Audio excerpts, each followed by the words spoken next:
qulaq tut əllərimi, məni amandı qoyma tək ilahi.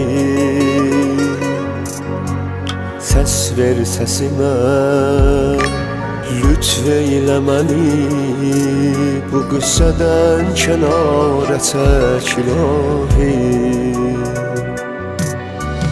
Əmr eyləmsən ey bəndələrim, mənəm ürəklərin tək aşinası.